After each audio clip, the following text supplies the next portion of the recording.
Hi everyone, it's Coach Boots here. Throughout the month of November, I am sharing a confession each day. So these confessions are going to be quick little stories or quirks about my personality. And I'm doing this to try and help connect with you all, to try and find some common ground or ways in which we can relate to one another. So entrepreneur friends have suggested that I do this. Some of them have tried it and had great successes with their business over this. And I think it ties into another great piece of business advice that I received recently, which is that you shouldn't be trying to please everyone. You should have a very distinct model for how you conduct yourself and how you operate your business.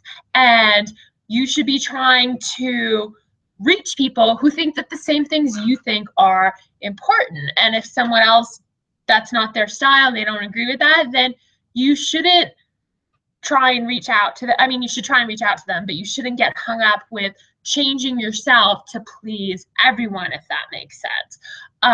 So when I think about what I want my business to be, I want to work with people who are really driven to live healthy lifestyles, who are motivated by self-improvement, both mentally and physically, and who more importantly want to teach this to children, particularly children who have experienced tragedy and loss and might need a little bit of extra support getting through that time in their life to channel the motivation or channel the emotion that they're feeling into motivation to excel. That's so important to me. So I'm looking for people who are really committed to the same things as I am.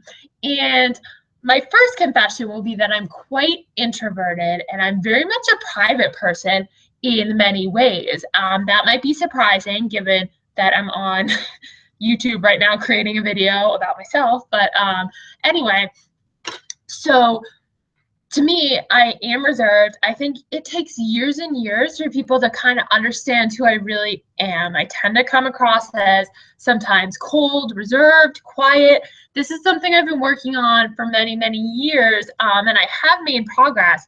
But of course, it takes years to change yourself.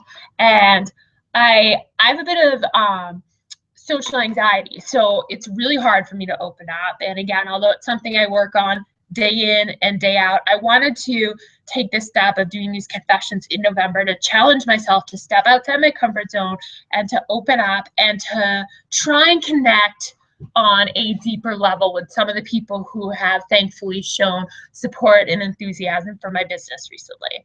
So that's my first confession. My second one is that I am such a sucker. I love souvenirs and t-shirts. Anywhere I go, I feel like I have to get something to commemorate it. So I'm always that girl who has to buy a t-shirt from a concert. And I love doing races because you always get a free t-shirt, right? One example of this is when I did the Ragnar race a few weekends ago. That's when I really realized how important souvenirs are to me, because I did this race with a bunch of friends and it was a rainy weekend and we were actually getting cold and our clothes were getting soaked through. So people were talking about buying more clothes, I think more for warmth purposes than souvenir purposes. And I think someone made a comment at one point like, oh, I might go and get a hoodie, not because I want something that says Ragnar on it, but because just for comfort and warmth. And I was kind of like, oh yeah, like I don't need anything that says Ragnar on it. But I didn't mean to be secretive at the time, but afterwards I had to go and buy this hat, partially because it says, what does it say? It says, run, camp, sleep, repeat on the hat brim. And I was like, that is so cool. Those are such cool activities. I love them all, man. Don't have enough time to always do them. So I bought this hat like a total weirdo after the fact, but that just goes to show you that I tried to get away without a souvenir, and in the end, I just couldn't do it. So that's my second confession. My third confession is that actually, once you get to know me, I am really goofy and silly and funny. Just about every time I make a video, I spend some time just goofing off and making faces at myself. I can touch my tongue to my nose like this. I like to roll my eyes up at the camera, do a little face like this. Anyway, yeah, but this is just, you can ask my close friends or my sister, people who are close to me. I'm constantly cracking jokes, which is actually, I think, really surprising to people who haven't experienced me in that context. I think if you told my current colleagues, they'd be like, really? That girl who just kind of sits in the corner quietly with her headphones in and does data entry work all day? Yeah, anyway. Okay, so that's 3 confessions.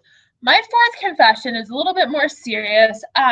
This is one of my pet peeves. So I was actually really overweight as a child. I was about 200 pounds. When I went off to college, I worked really hard and I lost all that weight.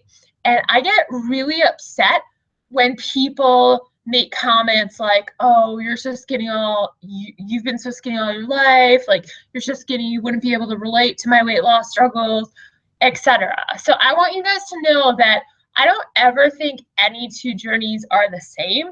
I think there are probably a lot of ways in which I can't relate to your own struggles, but again, I've been there on one level too. I think particularly to be overweight as a young child, that impacted me for my entire life. To go through all that teasing, being the fat kid on the playground in kindergarten, honestly, I think that's a lot of what makes my personality so shy and so reserved. And for me, it's important that everyone knows that they can change their life. They can bring about positive change. They can work hard. They can set goals and they can achieve them. And I want to take that one step further. And I want my 5th confession to be the fact that I struggle so much to stay on track and to do that hard work. And again, like, I'm not the most healthy eater. A lot of people think I am because maybe that's what they see. But believe me, I indulge in way more candy and cake and ice cream than I should. And you'll probably hear a bit more about that as we continue. And that just means I have to work even harder to overcome some of the things that mentally lead me to seek comfort in food and some of the things that are some of my inclinations not to go and work out and be incredibly active. So I work really hard. Again, not saying that that means all that much, but it bothers me sometimes when people make assumptions and assume that I'm little and that I cannot relate to them, because at least on certain levels, I can. And I know I'm someone who needs a lot of help. I only succeed when I have accountability mechanisms built in. So that's so much a part of my business, is trying to help others, recognizing the value in coaching and in accountability mechanisms, in both tiers of my business. So in the side where I'm providing my health coaching services, and also in the side where I think children who have experienced tragedy and loss need tremendously strong support systems, and they need that both from within and without and outside of their families. So those are my 5 confessions for today. Again, I'm not the type of person who wants to post a video every single day, so I was going to try and lump them together every few days, do multiple confessions. I'm still trying to figure out whether or not I actually like that format. So you may see me experimenting there. I might do videos with 1 confession per video, and in some ways that's a lot more logical, but again, I just don't like the idea of posting a new video every day. I just find that annoying for whatever reason. But anyway, we will chat again soon, and I hope you enjoy this. I hope it's a fun activity for you as well as for me. All right, thanks guys, bye.